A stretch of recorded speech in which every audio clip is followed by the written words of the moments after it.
With the Investing News Network, I'm Scott Tibbles. Today, I'm at the Vancouver Resource Investment Conference, and joining me now is David Erfle. He is the founder of JuniorMinerJunkie. Thank you for joining me, David. Thanks for having me again, Scott. It was great to talk to you. And so, we're obviously at the start of 2020, and I want to start by looking back on 2019. What are your thoughts on the year that was? Was it a good year? Was it a bad year? Because numbers at conferences seem to be fairly down, but a lot of companies have talked about how 2019 was a positive year.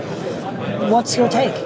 Well, I think it was a very positive year for the gold price, but I think it was more frustration for a lot of junior investors because most of the juniors really didn't react as favorably as most would have hoped to the gold price breaking out of a 6-year base. The miners, as far as when you measure it by the GDX, which is the largest global miner ETF, it still has not broken out of its 6-year base, but the gold price of gold has. So you still get some frustration. It's basically a tale of two markets, Scott. You see, there's the very good projects, the favorable projects that's run by very good management teams that have access to capital. They're doing very well, but there's still a lot of smaller juniors that are having a hard time financing and aren't doing very well. Okay, and so coming into 2020, what's your take on sentiment here at VRC? What do the crowd seem to be telling you? The sentiment is a bit frothy. It's a lot better than last year, like we were discussing off mic before we started here. The sentiment is good. I didn't go to the Metal Investor Forum yesterday, but I heard the sentiment was very good there as well. And yes, it is a lot better. And what's your opinion on why has sentiment improved? Well, the gold price. I mean, you've had two consecutive weeks of the gold futures closing above 1550, which was very strong support and became strong resistance. It was strong support during the last bull market, and now it's become strong resistance during this new bull market. But on the other side of the fence, the miners have reversed while the gold prices still continue to go higher. So that's kind of a red flag here that we might have a bigger correction here in the works.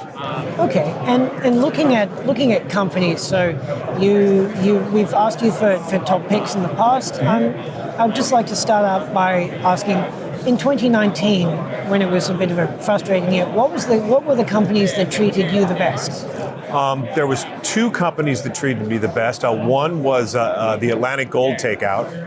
I and my subscribers were in that early on, and we did very well when the company was taken over with an all-cash deal by Australian miner St. Barbara. And Wesdome Gold Mines is another one that I did really well with, myself and my subscribers included.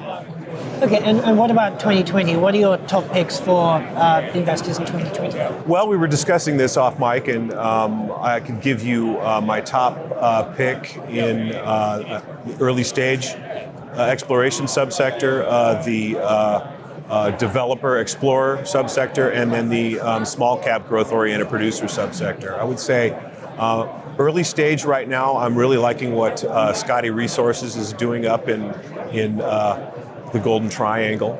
I took part in their last private placement, and I cover that in my newsletter. All these stocks I cover in my newsletter, and I own shares in. The developer explorer that I really like right now is O3 Mining. They're a relatively new company. They've only been trading publicly for about 5 months now. This is the third iteration of a Cisco. And they've accumulated a very nice, sizable land package in the Cadillac Break area of Quebec. And the small cap growth oriented producer I like right now, but it has become overbought here, so be careful. It's Teranga Gold. Myself and my subscribers have been in that since late last year. So the stock has really done well. It's very extreme overbought on a long term, so just be careful with that one if if you're looking into investing in it.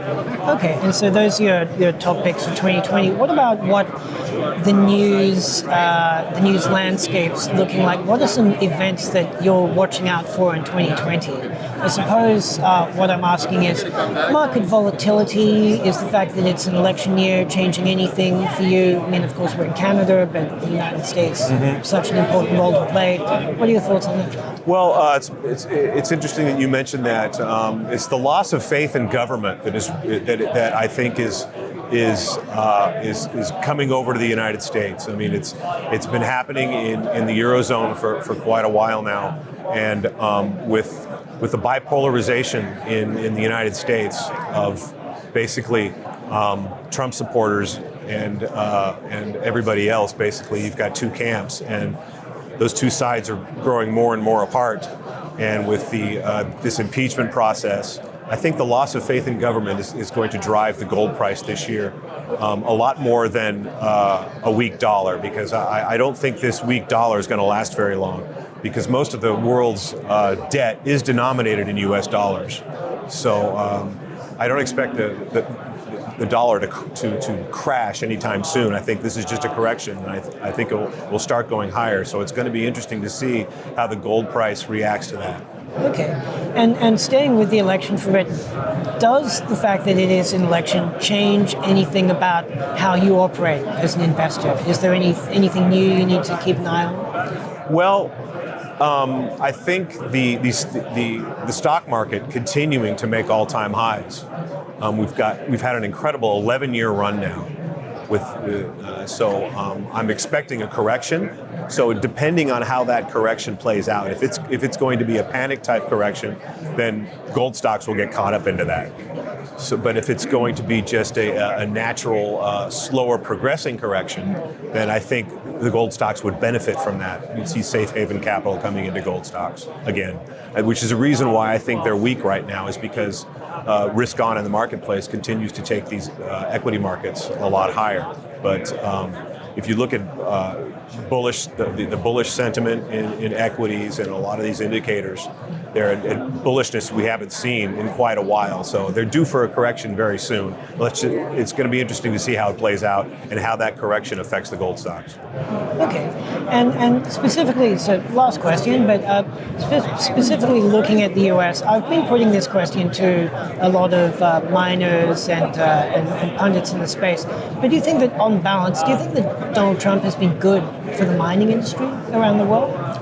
I do think he's been good for the mining industry in the U.S., in particular places like Idaho, which have been off the map as far as gold miners are concerned, because it's been difficult to get permits there.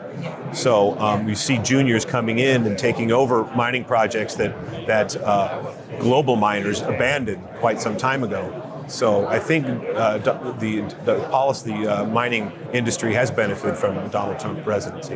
Absolutely, yes. Fantastic. Well, then I think that we'll leave it there then. Thank you so much for joining me, David. Thanks for having me. And again, I'm Scott Tibbles with the Investing News Network, and I've been having a chat with David Erfle.